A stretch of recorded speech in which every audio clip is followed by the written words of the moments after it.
En el último tiempo se está hablando mucho sobre la dolarización. Estoy escuchando cosas desopilantes. Por ejemplo, hay gente que piensa que si dolarizamos vamos a tener los mismos sueldos que en Estados Unidos. Me encantaría que eso fuera así, pero lamento desilusionarlos, eso no va a suceder en el corto plazo. A lo sumo, si dolarizamos vamos a tener los mismos sueldos de hoy en pesos, pero convertidos al tipo de cambio blue. Y mejorando de a poco a medida que la economía se recupere. En eso no hay magia. Pero también escuché que hay gente que está en contra de la dolarización porque no quiere un ajuste brutal. Y a ellos les diría, el ajuste brutal ya lo estamos teniendo hoy con estos niveles de inflación. Así que se me ocurrió hacer este pequeño resumen para todos aquellos que quieran conocer un poco más sobre el tema. Cuando se debate dolarización sí o no, en realidad lo que se está debatiendo es sobre cómo terminar con la inflación. Lo que nosotros vemos cuando hay inflación es que todos los precios suben. Entonces algún político te dice que los precios suben por los empresarios angurrientos que quieren cobrar siempre un poco más y te da un bono para compensar esa suba de precios. Entonces vos pensás que bueno este político que me está cuidando. En realidad lo que está pasando es otra cosa. Lo que está pasando no es que todos los precios suben, sino que el valor de nuestra moneda baja. Y pierde valor porque, por un lado, tenemos la misma cantidad de cosas y por el otro tenemos cada vez más pesos. Entonces, los pesos, que son muy abundantes, pierden valor frente a las cosas que son relativamente escasas. ¿Y de dónde salen todos esos pesos? Cuando el gobierno necesita plata y lo que recauda no le alcanza o ya nadie le quiere prestar, entonces le pide prestado al Banco Central, que saca la maquinita, imprime billetes y se los da al gobierno. A esto se le suman otros condimentos, lo que se llama la multicausalidad. Por ejemplo, si yo espero que mañana el peso valga menos que hoy, entonces voy a tratar de desprendérmelo lo más rápido posible y eso hace que efectivamente mañana valga menos. O cuando los empresarios ponen un precio más alto de manera defensiva porque no saben a qué precio van a poder reponer el stock. Todas esas cosas retroalimentan a la inflación, especialmente a medida que la inflación es cada vez más alta, como está pasando ahora. Pero la raíz del problema no deja de ser que hay muchos pesos en la economía y hay muchos pesos en la economía por el déficit fiscal financiado con emisión monetaria, la maquinita del Banco Central. ¿Qué tiene que ver eso con la dolarización? Bueno, si la culpa de la inflación es que el Banco Central tiene una maquinita para fabricar pesos, entonces rompamos esa maquinita. Y si el gobernante necesita gastar, que busque otras maneras de financiarse, subiendo impuestos o con más deuda. Y si no puede ninguno de los dos, entonces que baje el gasto. Claro, más impuestos significa menos actividad económica y más deuda tiene muchos riesgos, especialmente en Argentina donde los mercados de deuda son chicos. Pero si fuera fácil todos los países serían ricos.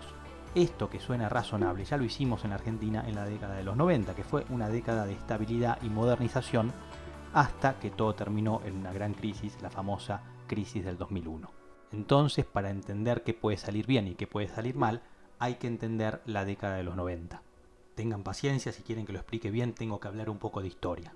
Veníamos de una hiperinflación, no se sabía cuánto valían las cosas. Hubo un mes en que la inflación llegó al 200%. 200% en un solo mes. Era una situación extrema. En ese contexto, el gobierno lanza un plan de reforma integral del Estado que incluía una reforma monetaria. Algo parecido a una dolarización era un tipo de cambio fijo, el 1 a 1, un peso, un dólar. Seguíamos teniendo nuestra propia moneda, pero atada al dólar. El gobierno no podía emitir libremente porque todos los pesos de la economía tenían que estar respaldados por dólares. Este modelo eliminó la inflación inmediatamente y brindó un marco de estabilidad macroeconómica por muchos años. Entonces, ¿qué pasó? El 1 a 1 era como un chaleco de fuerza que le impedía al gobernante emitir pesos para financiar el déficit, pero no impedía que tenga déficit. De hecho, el gobierno acumuló una enorme cantidad de deuda, especialmente por los intereses de esa deuda que ya se había hecho insostenible. Cuando la deuda se hizo insostenible, cada vez era más costoso y difícil conseguir nueva deuda. Cuando se quiso recortar el gasto público porque la deuda era insostenible, la economía estaba en recesión y la sociedad no aceptó el ajuste. Los gobiernos locales consiguieron su propia maquinita y empezaron a emitir cuasimoneda, que era papelitos de colores. Y finalmente se terminó con el Congreso aplaudiendo de pie el default de la deuda. Un espectáculo patético. La salida del 1 a 1 fue traumática y la cura posiblemente fue peor que la enfermedad. Esto es muy importante. El tipo de cambio fijo y la imposibilidad del gobierno de emitir dinero libremente eliminó la inflación inmediatamente y brindó un marco de estabilidad por muchos años. Pero, como no se acompañó con un manejo razonable de la economía, especialmente a partir de la segunda mitad de la década de los 90, sino que los gobiernos seguían gastando más de lo que podían, con o sin maquinita, y con una economía que no era todo lo flexible que se necesitaba para un modelo así. Ante la presión de la población, los gobernantes tiraron por la borda ese sistema que creíamos que era irreversible y que era para siempre. Para mí, lo que enseña este caso es que nada reemplaza hacer las cosas bien de manera sostenida por muchos años, tengamos el modelo que tengamos. Volviendo a la actualidad, en el debate que se está dando hoy, más allá de dolarización sí o no, yo rescato lo siguiente.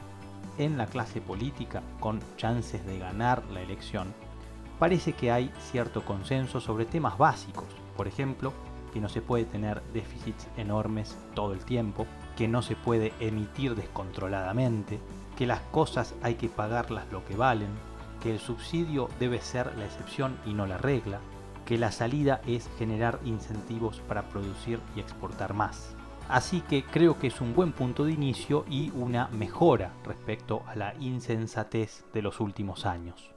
Un punto que me preocupa es que estos cambios van a ser difíciles de implementar y frente a la tensión social creciente, la clase dirigente, oficialistas y oposición, van a sacrificar capital político para defender un sistema de estabilidad y crecimiento de largo plazo, o van a volver a las viejas prácticas, vender espejitos de colores, pan para hoy, hambre para mañana.